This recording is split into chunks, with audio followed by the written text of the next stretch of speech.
Pride Education. Hello my dear student, welcome to my class for education. Important lecture के OCM के third lecture में आज हम लोग सीखने वाले स्टाफिंग के बारे में। लास्ट लेक्चर में हमने प्लानिंग एंड ऑर्गेनाइजिंग सीखा था। भाई अब प्लानिंग तो हो गई कि क्या कैसे करना है, ऑर्गेनाइजिंग भी कर लिया, सामान इकट्ठा कर लिया। अब भैया नंबर है वर्कर को काम पे लगाने की, that is called as a staffing. चलो बच्चों, टाइम को ज्यादा वेस्ट नहीं करते, स्टार्ट करते हैं स्टाफिंग की इंपॉर्टेंस। सबसे फर्स्ट ऑफ ऑल हम लोग पढ़ेंगे स्टाफिंग का मीनिंग। अच्छा बच्चों, डेफिनेशन में तो आप लोग टेक्स्ट बुक में आपको जो डेफिनेशन दिया है उसमें से जो इजी लगेगा वो आप ले सकते हो, लेकिन मेन वर्ड जो आपको डिस्टिंग्विश बिटवीन में पूछा जाएगा और मीनिंग्स में पूछा जाएगा वो आपको क्या लिखना है। Staffing is the process of attracting, recurring, selecting. Objective में भी आएगा आपको, वन वर्ड में या फिल इन द ब्लैंक्स में और डिस्टिंग्विश बिटवीन में भी। Staffing is the process of attracting, recruiting, selecting, placing, appreciating, remunerating, developing and retaining the best workforce। ये सारी चीजें मिलके स्टाफिंग में भैया होना चाहिए ना। पहले उसे सिलेक्ट करेंगे। बहुत सारे लोग जब जॉब करना होता है तो इंटरव्यू के लिए आते हैं, तो उसमें से सबको हम लोग जॉब पे रखते हैं क्या? नहीं ना, सिलेक्ट करेंगे। फिर वो किस एबिलिटी का है, वो कौन सा काम किस लेवल तक कर सकता है, उसको पार्टीशन में डिवाइड करेंगे। फिर उसे ट्रेनिंग देंगे और ट्रेनिंग कैसे कर रहा, प्रॉपर काम कर रहा है कि नहीं, उसके हिसाब से फिर उसको रेम्यूनरेट करेंगे, यानी कि उसको वेजेस या सैलरी देंगे। फिर अगर वो अच्छा काम कर रहा है तो उसका पोस्टिंग भी कर देंगे, यानी कि उसको ऊपर और एक स्टेप आगे करके उसके प्रोसेस पे जॉब पे लगा देंगे। अब हम लोग बच्चों पढ़ते हैं अपना स्टाफिंग का मेन वर्क। देखो लिखा भी इसमें बच्चों, मीनिंग तो हमने पढ़ ली। डेफिनेशन आपको पेज नंबर दिया है 22 पे। 3 डेफिनेशन, थियो हाइमेंस का, लुथर का और बेंजामिन का। जो आपको इजी लगता है वही लिखना है। भाई मैं तो जो सबसे इजी और छोटी लाइन लगती थी वही लिखती थी। चलो टाइम को तो वेस्ट नहीं करते, स्टार्ट करते आते अपने पॉइंट्स के ऊपर। स्टाफिंग का मतलब क्या होता है? प्लानिंग तो कर ली भैया, जैसे सपोज लो बर्थडे पार्टी है, प्लानिंग कर ली बर्थडे पार्टी की, इतने तारीख को ऐसे बर्थडे प्लानिंग करना है। अब आ गया ऑर्गेनाइजिंग, बर्थडे पार्टी करनी तो सामान तो चलेगा लगेगा ना, हो गया ऑर्गेनाइजिंग। अब बारी है वर्कर्स को काम पे लगाने की, कौन कौन सा काम करेगा। अब आज के लेक्चर में हम लोग पढ़ने वाले इंपॉर्टेंस ऑफ प्लानिंग। इसका एक छोटा सा शॉर्टकट मैंने बनाने की कोशिश की है। MH यानी कि महाराष्ट्र, लिप यानी कि ये वाला lip, okay. MH Maharashtra lip. Shortcut में M फॉर क्या आ जाएगा बच्चों? इफेक्टिव। देखो 2-3 जगह ये इफेक्टिव तो मेन वर्ड्स इतना है नहीं। Effective meningeal function. First time को वेस्ट नहीं करते, स्टार्ट करते अपना क्या इंपॉर्टेंस ऑफ स्टाफिंग। बच्चों इसमें मैंने 7 पॉइंट दिए, आपको मिनिमम 5 और मैक्सिमम 7 पॉइंट लिखना है। ये आपको क्वेश्चन 5 मार्क्स के लिए 4 मार्क्स के लिए एग्जाम में आएगा। तो मिनिमम 5 और मैक्सिमम 7 पॉइंट लिखना है। इतने सारे पॉइंट है, घबराने की जरूरत नहीं है। हमारा शॉर्ट कोड है MH महाराष्ट्र लिप। किसका शॉर्टकट है? स्टाफिंग का इंपॉर्टेंस। चलो बच्चों, फर्स्ट आ गया क्या हमारा M, तो इफेक्टिव मैनेजियल फंक्शन। देखो टेक्स्ट बुक में रीड करते हैं हम लोग, ओके। मैनेजियल फंक्शन यानी क्या होता है? काम। देखो staffing is the key of effective performance of the function. देखो अगर मैंने प्लानिंग बहुत अच्छी की, सामान वगैरह जमा कर दिया, लेकिन मेरे पास काम करने वाले वर्कर अगर अच्छे से काम नहीं करेंगे तो मैं सफलता कभी प्राप्त नहीं कर पाऊंगी अपने बिजनेस में या किसी ऑर्गेनाइजेशन में। तो देखो क्या दिया, staffing is the key of effective performance of the other function. जितने भी फंक्शन काम करने वाले सबकी चाबी स्टाफिंग पे ही खुलती है। देखो लिखा भी बच्चों, प्लानिंग, ऑर्गेनाइजिंग, डायरेक्टिंग, सब में सबसे ज्यादा अहम इंपॉर्टेंट रोल अगर कोई प्ले करता है तो वो हो गया हमारा क्या? स्टाफिंग। सेकंड आ जाएगा बच्चों आपका M फॉर हो गया मैनेजियल, H फॉर हो जाएगा ह्यूमन रिसोर्सेस। ह्यूमन रिसोर्सेस का मतलब क्या होता है? हम इंसान, ह्यूमन यानी कि इंसान के अंदर ऑर्गेनाइजिंग में भैया सामान का टैलेंट था, सामान जमा करना था। प्लानिंग में दिमाग का टैलेंट था, थिंक करना था। अब ये हो गया हमारा स्टाफिंग में शरीर यानी कि फिजिकल और मेंटल वर्क करना है। देखो skill and experience employ is assets of business. आज बहुत अच्छी बात बोली है बच्चों। असेट्स मतलब क्या होता है? जिससे हमें पैसे मिलते हैं। अब जैसे सपोज लो मैंने ये गोल्ड पहना, अगर मैं गोल्ड को सेल कर दूंगी तो मुझे पैसे मिलेंगे, ये हो गया मेरा असेट्स। ओके, तो असेट्स यानी कि जो हमारे एम्प्लॉय होते हैं ना बच्चों, वो हमारा ऑर्गेनाइजिंग का एक ऐसा असेट्स है जो हमें जीते जी भी पैसे देते हैं और मरने के बाद भी पैसे देते हैं। LIC लाइफ इंश्योरेंस, उनके किए हुए काम की वजह से, उनके दिए हुए हार्ड वर्क डेडिकेशन की वजह से हमारा बिजनेस सफल होता है। देख तो assets of the business staffing help to include the organization culture into employee, it's train and develop the workforce। तो सीधी सी बात है भैया, जब वो अपना assets, तो हम क्या चाहेंगे कि हम अपने वर्कर को अच्छे से टैलेंट स्किल डेवलप करके रखे ताकि उसे हर चीज की नॉलेज हो, किसके बिहाफ जो वो काम ऑर्गेनाइजेशन कर रहा है उसके बिहाफ उसके पूरा नॉलेज होना चाहिए, किसको, एम्प्लॉय को। देन बच्चों H हो गया, MH हो गया हमारा, M for the marginal function, then H for the human resources development. Human resources development का मतलब ही होता है कि एक एम्प्लॉय को, एक वर्कर को, एक स्टाफ वर्कर को, जितने भी स्टाफ ऑफिस में काम करते हैं, इन सारे लोगों के अंदर एक डेवलपमेंट पूरी तरीके से नॉलेज होना चाहिए। अब E फॉर आ जाएगा बच्चों अपना क्या, सॉरी L है ना, समझो अगर हम लोग शॉर्टकट से पढ़ेंगे तो L फॉर आ जाएगा लॉन्ग टर्म इफेक्ट। बच्चों L फॉर अपना क्या आ जाएगा, लॉन्ग टर्म इफेक्ट। देखो बच्चों, अगर हम अच्छे क्वालिफाइड स्किल वाले एक्सपीरियंस, देखो हम जब भी कहीं जॉब पे जाते हैं तो सबसे फर्स्ट ऑफ ऑल डिग्री के बाद अगर कोई सेकेंड चीज हमें पूछी जाती है एक्सपीरियंस, क्योंकि एक्सपीरियंस जितना होता है, क्योंकि ओल्ड इज गोल्ड, जिसे जितना एक्सपीरियंस है वो उतना अच्छा काम करने में। देखो लॉन्ग टर्म इफेक्ट में qualified efficient and skill workforce is always assets of the organisation. वही बात इधर भी चिपका दिया, मैंने बोला ना, एक बार कंसेप्ट को समझ जाओगे ना तो आप अपने ओन से भी लिख सकते हो।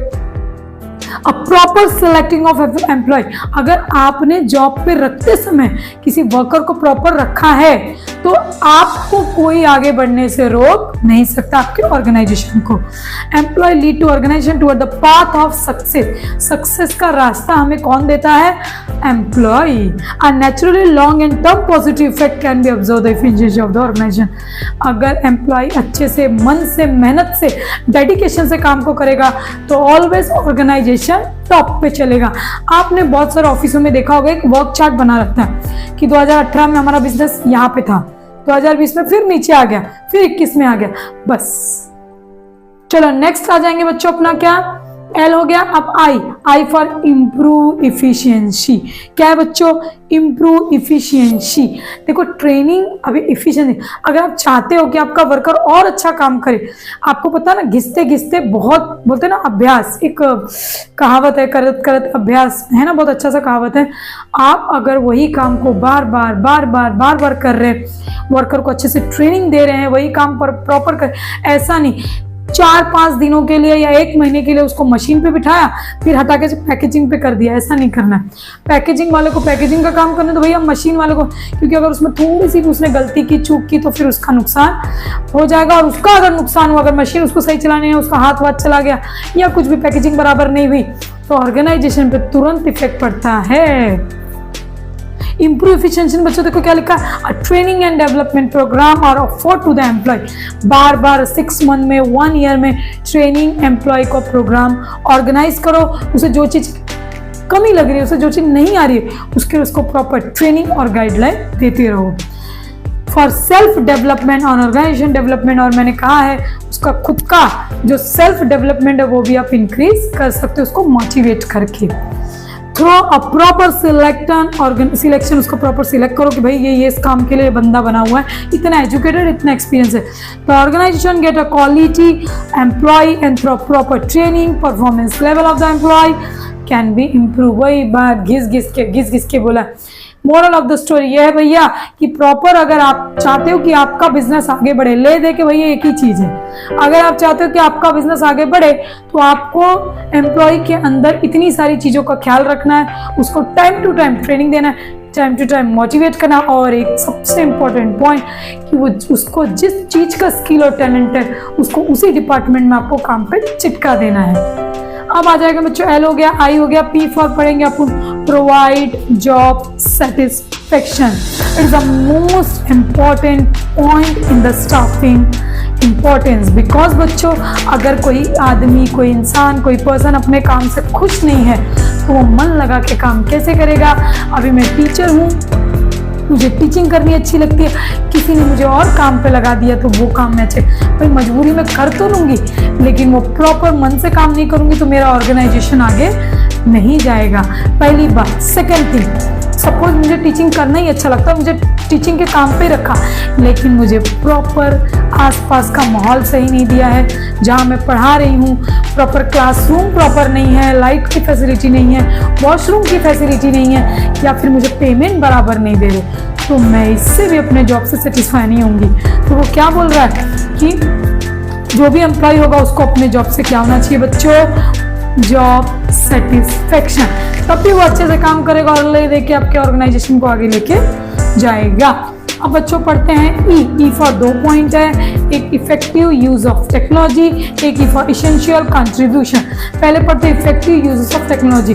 आप सभी को मालूम है जनरेशन धीरे धीरे आगे बढ़ रही है, 2010 से लेके 2024-25 तक टेक्नोलॉजी क्या वही की वही है, नहीं, हर चीज में इंप्रूवमेंट आ रहा है। तो आप जब वर्कर को काम पे रखें तो उसको भी इस टेक्नोलॉजी का पूरा नॉलेज होना चाहिए।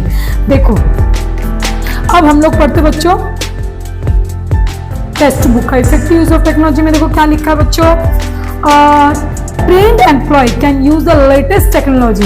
जो नई मशीनें आई है, देखो मैंने आपको पहले ही बताया, जो 2010 में मशीन थी कपड़ा बनाने की या कुछ भी करने की, वो 2025 में वही नहीं, मशीनें बदल रही है, टेक्नोलॉजी बदल रही है कि हमारा इंडिया आगे बढ़ रहा है। तो जो ट्रेन्ड एम्प्लॉय होगा, जिसे वो मशीन प्रॉपर चलाने आती होगी, उसको ही आप काम पर रख सकते हो।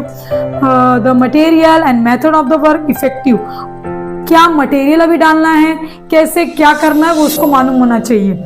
जैसे मैंने बताया था कि जब मैं 2013 या 14 में मैं गई थी बिस्किट कंपनी में, जब मैं कॉलेज में पढ़ती थी, है ना, फर्स्ट ईयर बैफ में जब मैं कर रही थी, तो मैं बिस्किट के गई थी, जब हैप्पी हैप्पी बिस्किट निकल रहा था, पार्ले कंपनी गई, तो उसमें डो की मशीन अलग थी, जो बिस्किट का डो तैयार करके वो गोल गोल रहता है ना, सांचे में डालते हैं, पैकेजिंग करते, सब मशीन अलग थी। तो वो मशीन हो सकता है 2025 में और इम्प्रूव हो गई होगी। तो उसको किस क्वांटिटी में, जो वर्कर लोग वहाँ बैठे थे ना, उनको प्रॉपर मालूम था इतनी क्वांटिटी में, इतने छोटे छोटे पार्ट्स में जो बिस्किट के सांचे आते हैं ना, उसमें ये डालना है, इतनी देर में इसको जो मशीन होती है ना, मशीन से निकालना है, इतना डो डालना। तो ये सारी चीज़ें उन्हें पता होनी चाहिए, ऐसे इसको भी मालूम होनी चाहिए। ओके, देन अब आ जाएंगे बच्चों हम लोग किस पे, ई हो गया हमारा E2 इसेंशियल कंट्रीब्यूशन। देखो इसेंशियल कंट्रीब्यूशन का मतलब क्या होता है, staffing ensure the continuity and growth of organisation. 4 दिन मैंने इधर काम किया, 4 दिन मैंने उधर काम किया, तो ऐसे कभी नहीं होगा। आप तो ऐसे एम्प्लॉय को वर्क पे रखो जो आपको प्रॉपरली वो काम रेगुलर करता रहे। Staffing ensure the continuity and growth of the organization through development of employee, selecting based on the ability of the prospective employee।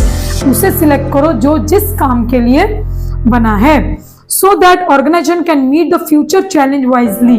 अगर आप चाहते हो कि आपको फ्यूचर में 2025 में अगर मुझे मंथली 1 लाख रुपीस प्रॉफिट हो रहा है, तो मैं हमेशा चाहूँगी 2025 से मुझे 1.5 लाख से 2 लाख प्रॉफिट हो।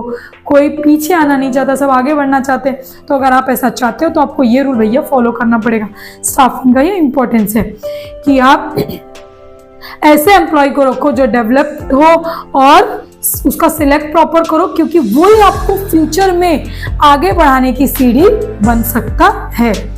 Therefore, the contribution of the staff, their future role and task into account in staffing function। So बच्चों आज का ये लेक्चर यहीं पे खत्म करते हैं, लेकिन बिना रिकैप के लेक्चर कैसे खत्म करेंगे।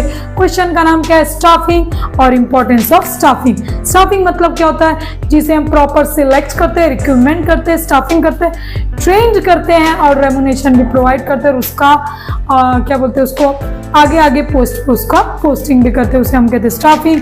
और इंपॉर्टेंस ऑफ स्टाफिंग में आपको इन सारी बातों को ख्याल रखना बहुत जरूरी है। MH लीप, M फॉर आ जाएगा मार्जिनल फंक्शन, H फॉर आ जाएगा human resources development, L for आ जाएगा long term effort, long term effect, long term effect का मतलब क्या होता है बच्चों बताओ, कि जब भी देखो हम लोग कोई भी क्वालिफाइड वर्कफोर्स रखते हैं तो प्रॉपर वो लंबा जनरेशन, ये 2 दिन 4 दिन है ना, लॉन्ग टर्म इफेक्ट उसका होना चाहिए। देखो लिखा था ना, क्वालिफाइड सिलेक्टेड स्किलफुल वर्कफोर्स, अगर लॉन्ग टर्म पॉजिटिव से उसको काम करना है तो।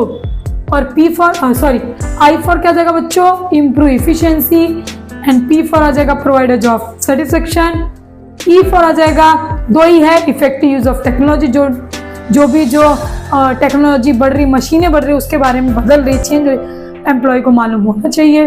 और सेकेंड ई फॉर आएगा इसेंशियल कंट्रीब्यूशन।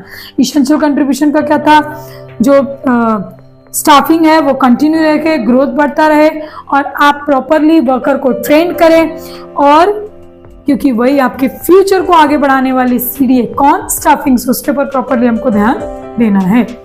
सो बच्चों आज का लेक्चर यहाँ फिनिश करते हो, और मैं आशा करती हूँ लेक्चर आपको समझ में आएगा। इस वाले देखो सारे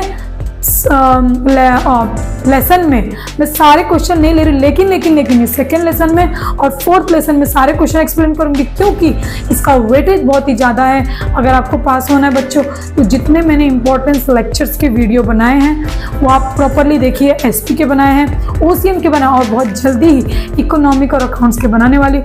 मुझे लाइक्स के द्वारा बहुत सारा प्यार देते रहिए, और प्लीज़ मेरे वीडियो को सब्सक्राइब करिए, और जो लोग हैं जो आपके फ्रेंड्स हैं उनको भी शेयर करते रहिए।